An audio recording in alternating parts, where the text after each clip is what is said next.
Okay, let's see what we have now. This is the lining. It's 21-inch wide. And I figured out that I cut this one 2 inches wider. Okay, it's not a big problem. We need to trim 1 inch from here and 1 inch from here. I'm sorry for this mistake. I apologize because I think my zipper was a little longer, so I didn't pay attention for that. But it should be 21-inch long, the same length as the width of this lining and this front piece. So we will be continuing to attaching this long piece of side, bottom and side for the front and for the back. We have two pieces identical. Here's another one. We have two same pieces and one long strip for the side and the bottom. So just do it the same way as we did with the lining. Starting from the bottom, find the center where it was stitched. This center would go with this center mark here and go all the way to the top. Don't forget to make a little snips when you come to the corner. It will help you to open it nicer and lay on the curve very nicely looking. And when you do this, we need to cut long strip 2-inch wide, each of them at least 64 inches. We are very close to assembling the bag, but not yet. For now, we have outer part of the fabric sewn together, two pieces front and back, and the long strip sides and bottom.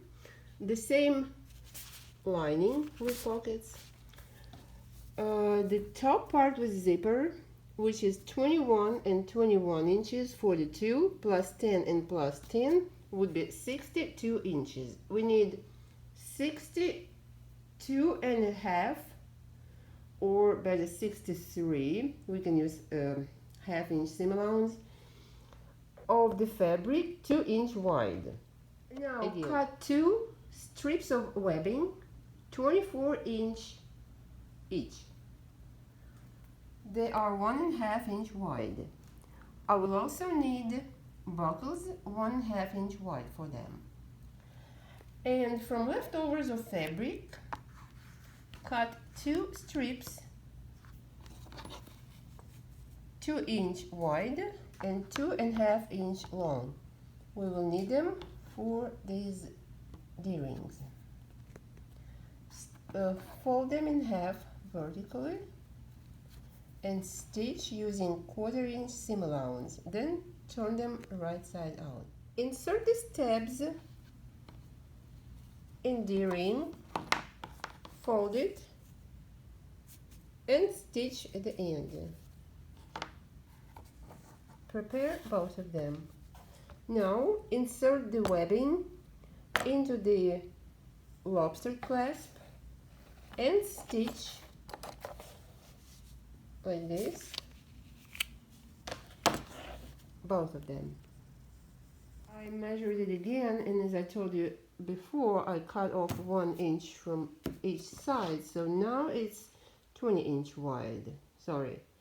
So this strip, this 2-inch strip, should be 61 inch. 60 plus half-inch seam allowance. So cut those strips 60 inch long, then fold in half and stitch together the ends. If your fabric is fraying like mine, I would definitely recommend you to use serger to cover the edges. Now we have two strips sewn together in a loop. Now put them together face to face and stitch together using at least 1/4 inch seam allowance, but you can also use a 3/8. Now when two pieces stitched together, fold them in half and mark one line on this side I'm using again friction pen. And the next fold is here. Also mark it here. Mark a line. Now open it and mark another line 7-inch apart from here and 7-inch apart from here. We're going to insert D-ring right here and the buckle with the strap right here. Now I need to insert D-ring right here, strap right here, D-ring here, and another strap right here. So, using your seam ripper, cut the stitch at least 1 inch here, 1 inch here, and at least 1.5, a little more because the strap is 1.5 inch, a little more than 1.5 inches right here and right here. We need to insert the strap and D-ring with this fabric tab in between of these two tabs. Alright, here how it's supposed to look like. Look, I ripped off these stitches and inserted the D-ring with the tab right here and right here. Okay, and I inserted the straps right here and on the opposite side right here. So now we need to stitch these openings back.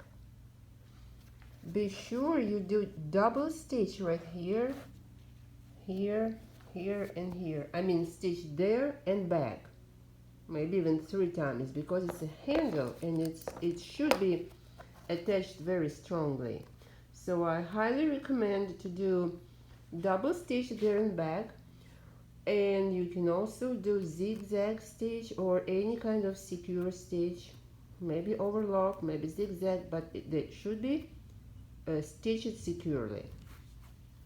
As I told you before, this bag has no pattern, it's just in my head, so it's just, what do you call it, sew along. I'm making it as I see it in my head, so we'll see if I have some mistakes at the end, so I will probably need to adjust some, but for now I'm very pleased with what I'm doing right now. So let's go ahead, it's very close to the end. Go ahead. And here's what I have now. D-ring stitched in with the fabric strap, the strap with buckle on the other end, stitched here, D-ring on this side and another strap on this side. And now we are very close to the most exciting part, is assembling of the bag. To do this, let's mark the middle, the very middle of this part, center line from this stitch to this stitch, it's 20 inch, so we mark 10 inch here and do it now on the back part too. Center line right here, marking, mark center right here, and put marks in between of this strap and D-ring right here. This will be 3.5 inches because the total is 7 inches, and on this part too. And then we're gonna join together all 3 parts. I will show you which way. Now let's going to put together all 3 parts, beginning with the lining and the zippered top part. We need to find the center, mark it, and join together center line with the lining. First, I'm using Wonder clips, put them together, 2 layers together, and then here we need to add the center in between the handles. Right here, here the center mark. We put it upside down, face to face. So we're lining up all 3 layers together. This strip with handles, zippered part, and lining. Continue pinning all the way around, all 3 layers, this strip, zippered part, and lining. Now 3 layers, stitch it together. The zippered part, the lining, and the strip with the handles and the rings on the side, on both sides. Now we need to insert the main part and stitch it together, and I'll show you now what we're gonna pin together. Before proceeding to the last step, attaching the outer part, let's attach this magnetic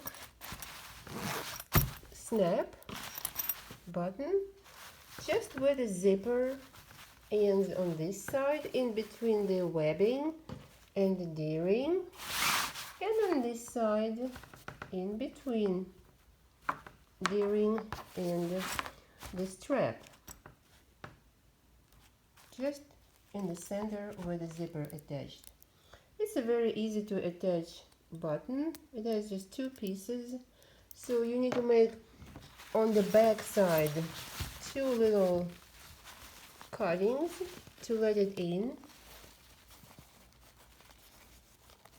I put additional firm interfacing to keep it in place, and you can attach this metal thing which comes with it, and unfold these little ears. So this bag is going to be closed with a zipper and also with this magnetic snap. I'll show you later when it's done. Before we begin attaching the front part to the main part with lining, with zippered part, and with the handles, I want you to take a seam ripper and make a little opening, just about maybe 5 inches right here.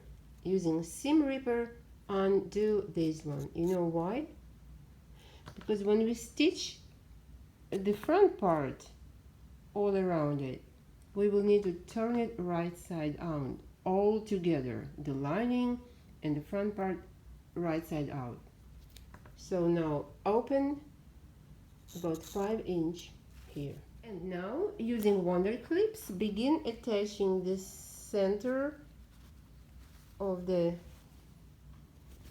main part with the center line of the strip, and continue pinning all the way around. When it's done, stitch them all together. It's stitched all around, and now this is the most exciting moment.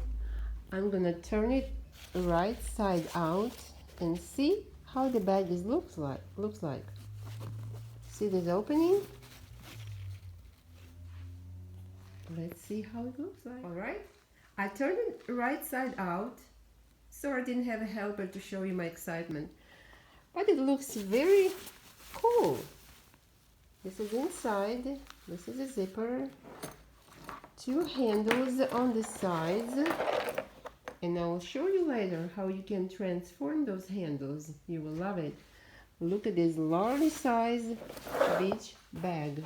It's technically ready, but I just also need a couple more steps, which will be finished in the next episode.